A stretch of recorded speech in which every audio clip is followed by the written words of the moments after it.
the chairpersons and the panelist, I think, panelist. So it is Dr. Rajiv Lochan, Professor Rakhi Maiwal, Dr. Akash Ray, Dr. Samagra Agarwal. So with this, we are going to start the questions to the panelists, and I request chairpersons to guide the discussion, can give the inference or the concluding remarks for the each, and then we'll proceed to the next. So moving to first, so this is a case of 31-year male who is having a 22.5 BMI, comes with his history of jaundice, ascites and altered sensorium for last 3 days. He is chronic alcoholic. He has taken alternative medicines after the onset of jaundice for 7 days, and he is admitted one outside. He received medications including antibiotics and diuretics, and then presented with hepatic encephalopathy. So he came to the presence. He is having hypotension, having a tachycardia, and also fever, and hepatic also with the grade 2. And he looks to having jaundice and bilateral plating pedal edema, and he is having grade 2 ascites. Chest is otherwise clear. So in emergency, we diagnose this total duration of history of 1 month, jaundice, ascites and encephalopathy. To have a diagnosis of ACLF, likely because of alcoholic hepatitis in a background of alcohol associated liver disease. And he is having Supora Dili, which is likely we have postulated because of history of the CAM is there.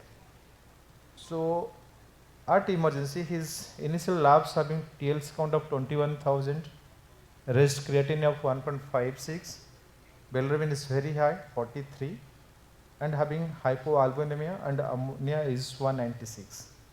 And the reports available with him is having enlarged liver, moderate ascites, and outside endoscopy having grade 1 varices, and X-ray was normal. So with this, we make a diagnosis with available reports of ACLF, and having a DF score of 158, child C, male score is beyond 40, R score of 13, and SOFA is 15.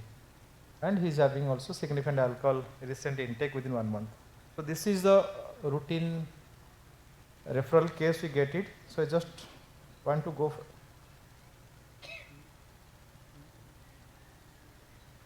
Okay. So we have discussed this case likely to be ACLF. So now, Akash, what is your plan for the management? So overall looks straightforward case of acute-on-chronic liver failure due to severe alcoholic hepatitis. Evidently the patient is sick, so he would be needing admission into an intensive care straight at the onset. The approaches would be basically directed towards stabilization of his functions and preparing him for what's next. And the third aspect of caregiver involvement to make the caregivers understand what the severity of the disease is and what the further plans will be. So what I saw from what's the ongoing management, he's on diuretics, he has developed AKI, so his diuretics needs to be off. He's already hypotensive, his MAP is around 73, systolic blood pressures are around 90. So he would be monitored very closely for an early initiation of vasopressors. He has not had an ascitic tap, which we saw, and he has got moderate ascites, so he would need an ascitic tap. And depending upon as to how the renal perfusions are, he might need medium volume paracentesis in this setting. Looks septic. We need to find out what the cultures are, and all the cultures. He has been admitted in an outside hospital for about 7 days. We also need to think about fungals here. So we'll be sending the bacterial biomarkers, fungal biomarkers, use appropriate antibiotics that are available, and then stratify it. Looks like it would be needing additional support systems. But before we go on to all that, we need to bring in the family together to understand that this is a sick patient and what can be done and what needs to be done. Yeah, thank you. So first of all, everyone knows how many think that this patient is salvageable. Can you raise hand? With of all efforts of all our panelists and chairpersons, if you discuss, is this patient is going to survive or no with available methods, treatment? Anyone yes? Yes or no? No? Okay. Well, so this is as rightly said by the Dr. Akash. So these are the options we have. We have all the possible therapies. We'll see how we can make it in subsequent slides. But this patient, if you think that everything of transplant, definitely he is not a candidate right now, and if they wait, they have a highest mortality, and time is very short for them. And what rightly said, if you think of going for the transplant grade 3 on day 7, day 3, and how they are behaving, he is already having a very poor outcome for these patients. So now, so with a plan for management of this sick patient with know that poor outcome, so all efforts has been started. So in hospital in day 3, his INR is same, bilirubin is nearly same, you can say. Creatinine has little bit from emergency of 1.56 to 3, and day 3 with support emergency is 1.58, and he is having the parameters as we have discussed nearly remaining the same. So now to Dr. Aki. So till now, what is your plan for this? Because we have got your conscience, I will tell later. You suggested one preemptive or yearly. So what is the suggest as far as the renal concern is concerned this patient?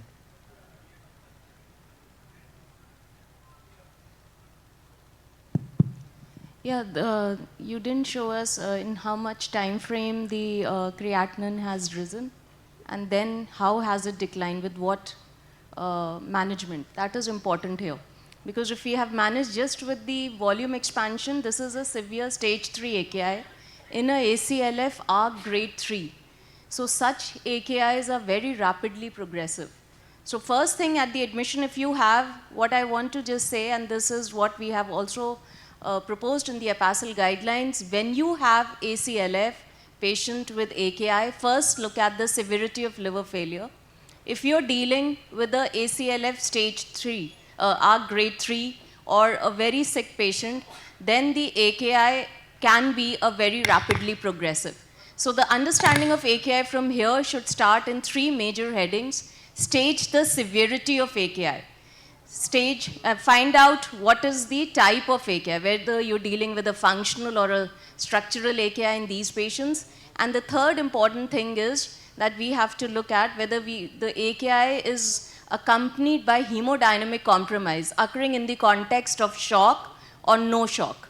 So that will determine, importantly, it is important that we have to assess at the baseline, not go by serum creatinine. We should, yes, the creatinine has decreased luckily, but day 3, the day 1 itself, if the AKI was rapidly progressing for 1.5 to 3, we should see all the renal parameters and see whether the volume expansion is appropriate here. And when there is no shock, what we have proposed is we have to use a 20 or 25% albumin and use the IVC variability to guide how much albumin is to be given, and then initiate early terlipressin. If your patient had mild hemodynamic compromise, yes, there is still a debate. People do start with norepinephrine just to build in the map and then give terlipressin only after appropriate volume expansion. Because if you start terlipressin upfront in a patient who is already hypovolemic, you may land up with more adverse events. Now, considering SLED, HD or CRRT in this particular patient may not be the right thing to do again, because we're seeing improving AKI and creatinine has reduced by almost 50%. So we're dealing with a resolving AKI. But yes, we do see that such AKIs will again progress, and because they are again driven by the severity of bilirubin and bile acids. So do we have CRP and other inflammatory parameters? CRP is not, we have mentioned only procalcitonin, and these are the parameters available with us. Okay.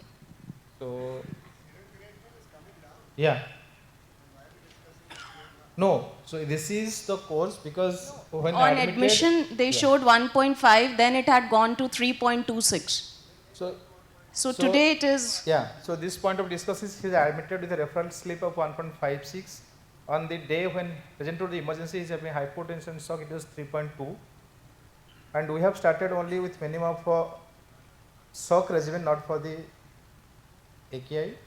With hydrations, antibiotic supportive cares, his creatinine is now 1.58 on day 3.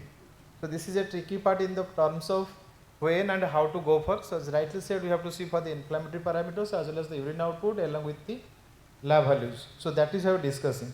And another important thing, if this patient is on the day 1, so what should your plan, madam? If on the day one he comes to the emergency, has outside referral of creatinine 1.56, but he landed in emergency with 3.26. Same approach. Yeah.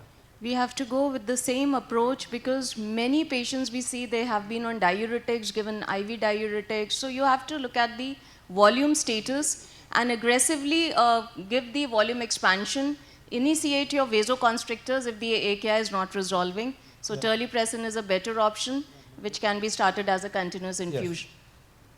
Then second, about if at all required this patient with a hemodynamic stable, but he needs RRT, what are the modalities, because that is for the all audiences, what should be the preference? Now, if the patient would have been having a progression of AKI rather than what we are seeing over here, then obviously we have all these options available to us.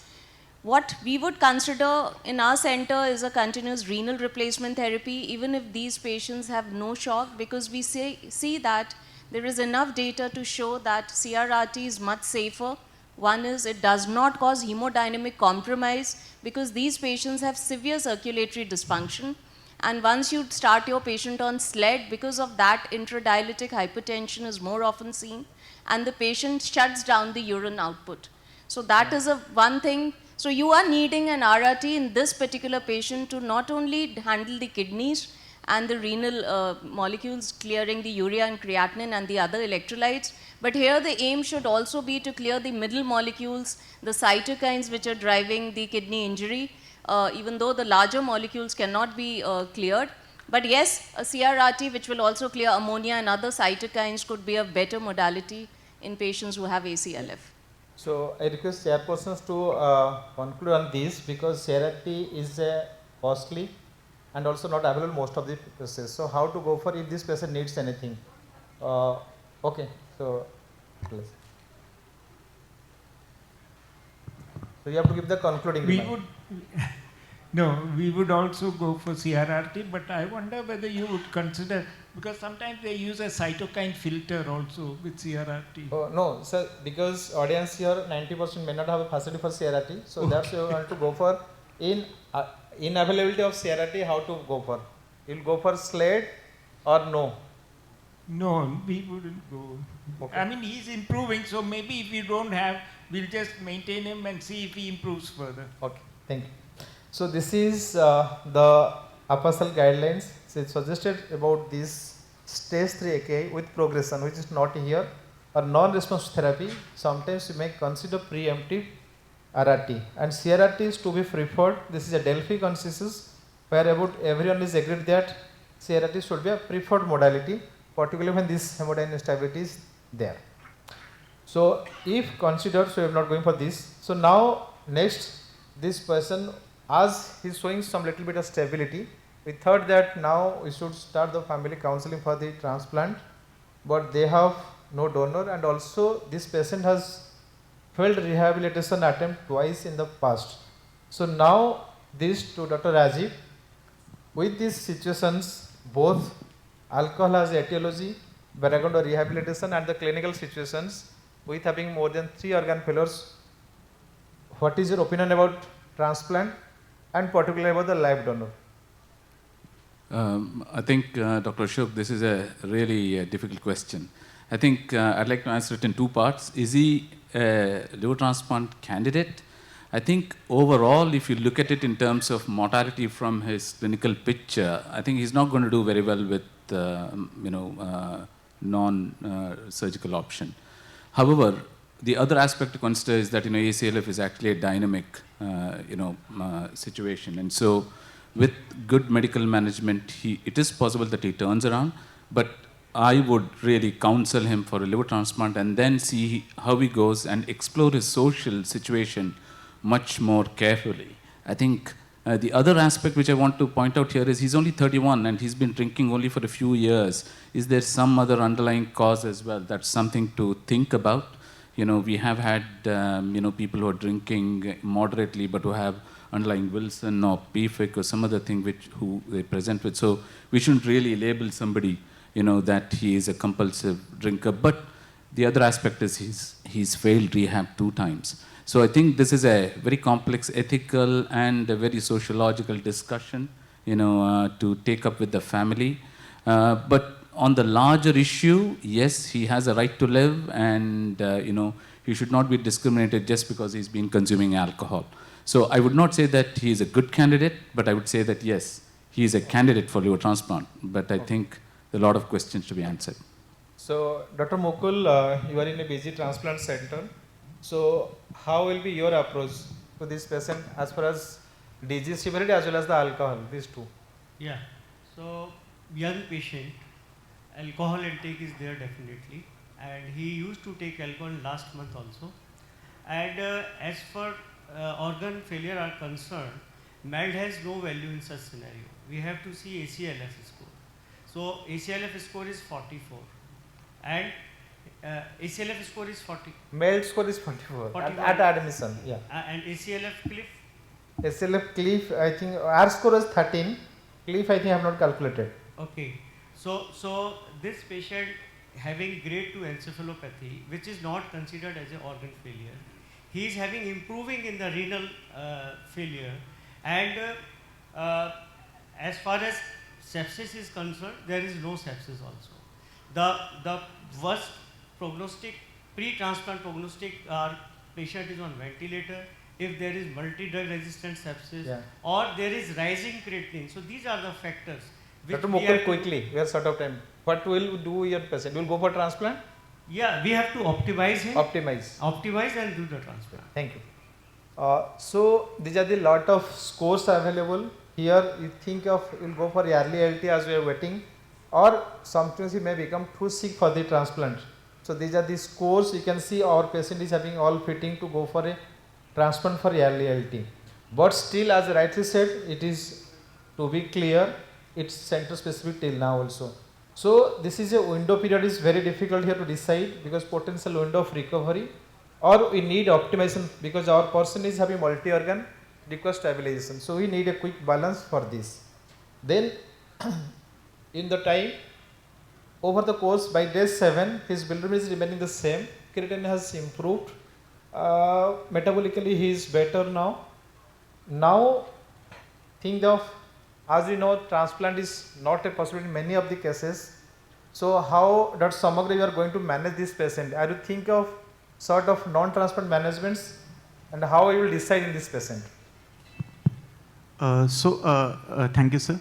So he's obviously not a steroid candidate at this point of time. He has had AKI, he has had a high creatinine, and although it is on a slightly recovering trend, I would not consider him for steroids at this stage.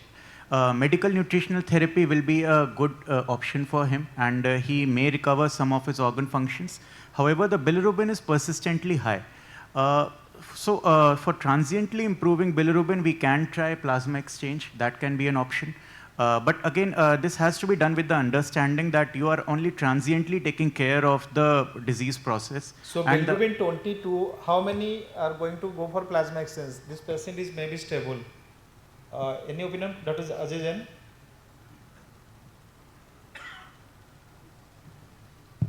No, I will not go for plasma exchange at this point of time, because other parameters are improving. Bilirubin will take time to improve. It's just stabilized. It has not risen 43, 42, 41. So it's improving. So all the parameters are improving. So at this point of time, optimization and more emphasis on nutrition, because that is what which is going to take care of this patient. Okay. So steroid is out, then plasma exchange is out. Any option for FMT? So he already has a very high TLC count, and we are not sure if it is because of the ALCAP or is it because of some other sepsis, although we haven't been able to identify a focus. I will be very wary of FMT in this patient. I will not consider. Regenerative therapy? Regenerative therapy, GCSF has been tried in some centers. We have almost no experience with that, and I do not know. So ACLF is like an ALF. You can see ALF now recovered up to 60%. ACLF is still low. And ALF, if recovery, he is become completely normal. But if ACLF, the recovery, we don't know long term how he is going to behave. So this is the data from India, where transplant is not available, and spontaneous recovery happening in 40% of the cases from multiple centers, published literatures. So in this patient, one important thing, this is the global data also. transplant is possible or no. Medicine survival with Nadilua is good, but you can see transplant happens across the globe. This is the clear study data where it has been across the 107 centers, 27 countries, but a person admitted not ACLF, decombinant cirrhosis, transplant is happening only in 4%, 3% within 1 month, or in a period of is only 5%. So this is the difficult case. If you think of transplant only in the center, but you go to the global scenario across all the parts, it is very difficult to go for.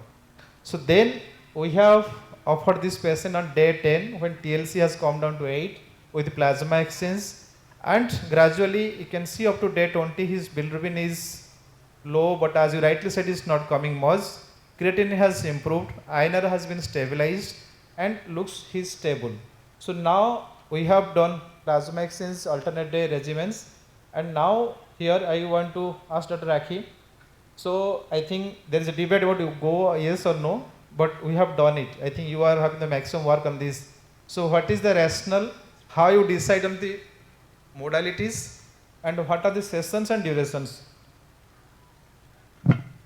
Yeah, so one thing is I may agree with the chairpersons and this patient I was not managing, so I would also not do plasma exchange. If the patient is spontaneously improving, there could be a debate. I would do plasma exchange only as a bridging therapy to liver transplant, or if you're contemplating a transplant and you want to see that you need to reduce your MEL scores, or you want to target not the bilirubin alone, we have to see the systemic inflammatory parameters in something which we want more often from the plasma exchange rather than just looking at bilirubin, because such patients can actually land up with infection. So if the same patient would have low CRP, so he's already in that immunoperatic side of the disease course, and such patients may get rather bad infections. So that is one challenge with plasma exchange. Then how do you do? So one is patient selection, the indication for the therapy. The third is how would you choose the modality? Normal or high volume, again the data comes from acute liver failure. In ACLF, our strategy is half volume plasma exchange. We never even do normal volume plasma exchange. What the Vellore has published, and Dr. Epen has published a large series on alcohol-related hepatitis. So a half volume plasma exchange or a low volume is something which is very safe, especially one parameter which again we should evaluate is the ascites. So if the patient has grade 3 ascites, these are the patients who actually, so somebody who's developed AKI, we are expecting grade 3 ascites. So these patients have to be, we should be using a low volume strategy and not a high.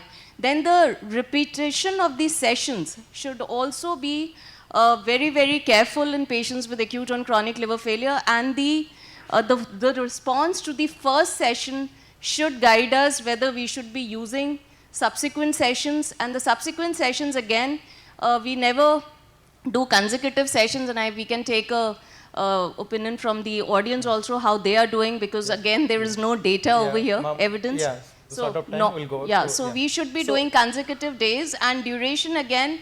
What are we targeting? What is the end point of therapy is again very important while we are doing such therapy. And golden window period is only for 4 to 7 days. So now, you cannot exceed yeah. that. So how many people here sitting are doing plasma exchange for ACLF? Can raise hand? How many? Okay. So now we discussed that this only as a bridging therapy. How many do with a bridging therapy intent? I think those doing plasma exchange, most of the centers not having transplant option, I think. So that is the practical utility of doing. So that is why plasma exchange is a big problem. That gives a false of sense of assurance to the patient. There something is going on, my bilirubin is going down. And also, clinician feels happy that I am doing something. So every day round I get little bit consolence to the attendants that we are doing something, it is happening. Ashok, in this patient, if INR would have been deteriorating, Yeah. then only I would have considered plasma exchange. Otherwise, no plasma exchange. So, After doing the plasma exchange, the rebound increase should be monitored in the INR. Yes, yeah. So if the rebound increase is very high, the next sessions should never be given. so that is the purpose to do. And then study shows not having much survival benefits. It reduces inflammation, the large data from the ARC by Dr. Rakhi itself, but not having any benefit survival. And I think now few data for ALF that you have combined with CRRT, but not for this group of patients. And then this is the study from Santosh is sitting here from the CMC. So they have done low dose of steroid with plasma exchange, and they found that these are the ideal patients. They only tolerate half the volume plasma exchange, and this is a risky to go for steroid combination, but this is a food for thought. So that is you can thought of when there is no transplant intent. I think Dr. Santosh can tell, have you done with having all as a bridging therapy or as a treatment? Because these patients do they have transplant options?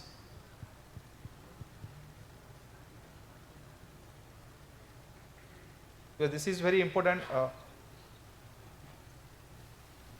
So steroid low dose with plasma is a little bit riskier practice. I think we have. So our center is predominantly a cadaver program. So such patients we do not. So this is a management of waiting list. I think it is not as a bridging therapy. It's more to see if they can get away from transplant. Okay. So that is most of the Indian centers who do practice in their center is we don't know when to go for. Thank you. So just make a point. What Dr. Koshi was saying about these adsorbers. 3 minutes left with. Okay. So adsorbers are something which are more safe in such patients.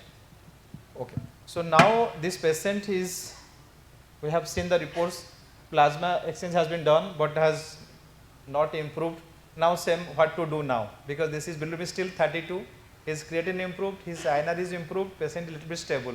But what should we should make the patient to go home now, or we have something in the plan in the mind? Dr. Samagra, still now you are thinking to change your mind to give something or no?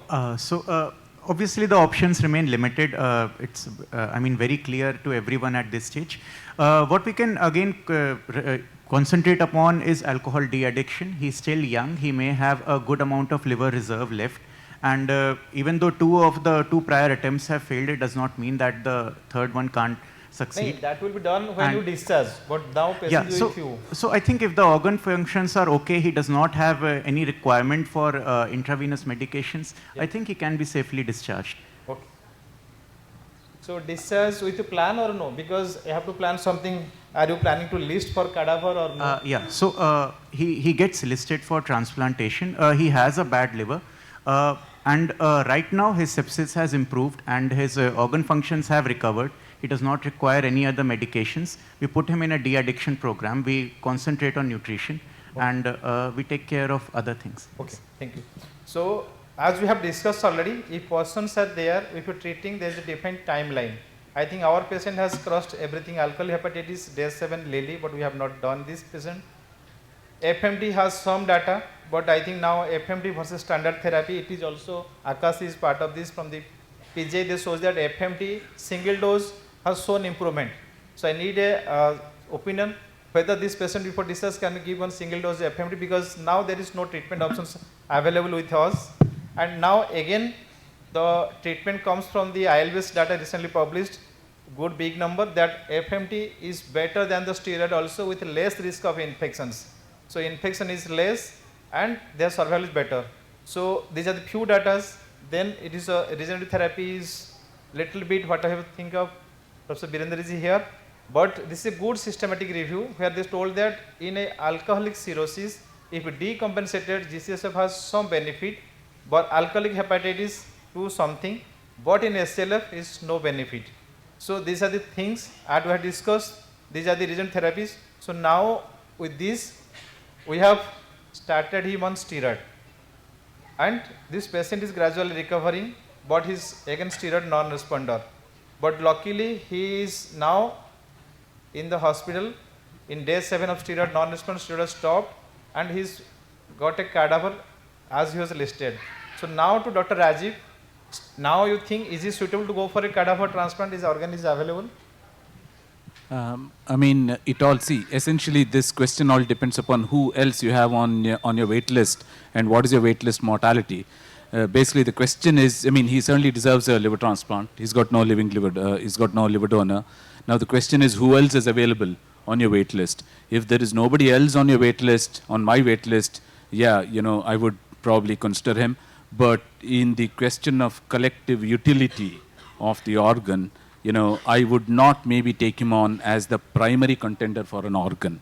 But this is variable. It depends upon the situation that you're in, and also the amount of cadavers that you get and your wait list. Okay.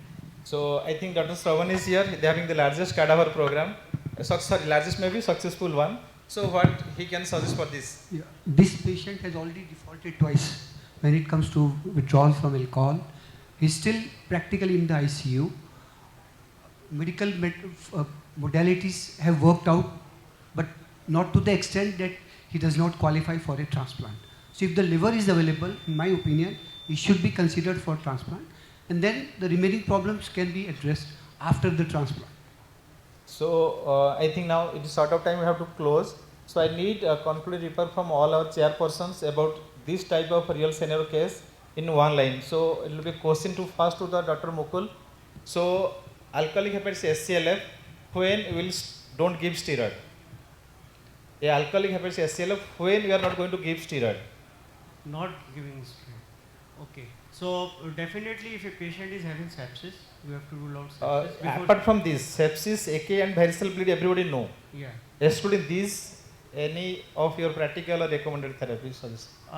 Definitely we have to give a trial of steroids for ACLF patient with a background of alcoholic hepatitis. So this patient has a DF of 130. So do you think that high MELD or DF 30, they should get steroid or no? Definitely DF is very high. The chances of getting response is poor in such patient.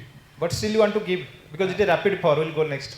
So this patient have no infection, no bleed, no AKI, but MELD score is 40 and DF score is 120. Yeah, so we have to give steroid because there is nothing else to give. Okay. No, I want to share the data which we published from our consortium, real life data.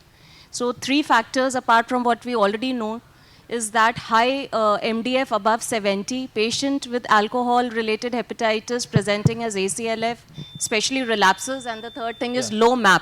Yeah. So all these 3 factors predict a very poor response. Yes. Patient gets bad infections which get untreated. Okay. So next to Dr. Ajay sir, आपके लिए और Raki, in your paper, the CAM has not been taken into consideration. Okay. Only a small window. If this patient has deteriorated because of CAM, this steroid might be of little. So that is a separate issue. So we are discussing alcohol. Okay, sir, Ajay sir, for you, when you think that and why you think plasma exchange should be given for the treatment or to give assurance to the patient? So both the things, if I'm at a place where there is nothing available and if plasma exchange is available, just to a ray of hope that yes, we are doing something. But sorry to intervene, in the interest of time, I request the moderator. Yeah, I was just concluding. Yeah. So otherwise not. As a definitive therapy in selected group of patients, yes. Okay, so then next Dr. Kosi, what is about stem cell therapy, regenerative cell therapy and FMT? You want to go when there is no other options are there? No. Oh, no, complete. Thank you. Dr. Bora, if patient is having a potential candidate for the transplant, in Indian scenario where cadaver is very scarce, so still you want to give a DDLT offer to this patient? Okay. Cadaveric transplants are always good. Suppose MELD score 30 your patient, there is 4 patients with 3 are eligible also, and this 4th one is this patient is there. Are you going to give this patient or no? Not to a patient who has defaulted twice on alcohol. Okay, thank you. Okay, sir.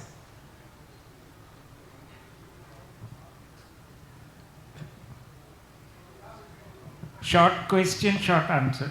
I think there is a very serious misconception and which this house is leading on to a conclusion.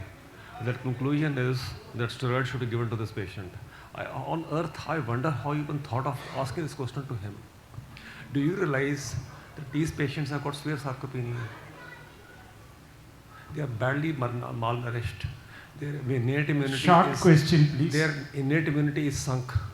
How can you ask this question to him and he is giving an answer or giving steroids to this patient? Sir, you are taking wrongly. ACLF patients are not so much sarcopenic because the ACLF definition wise difference.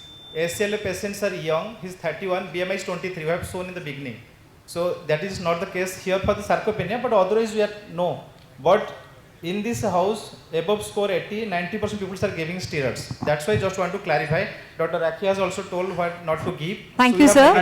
I think we need to conclude. Thank you very much. Thank you.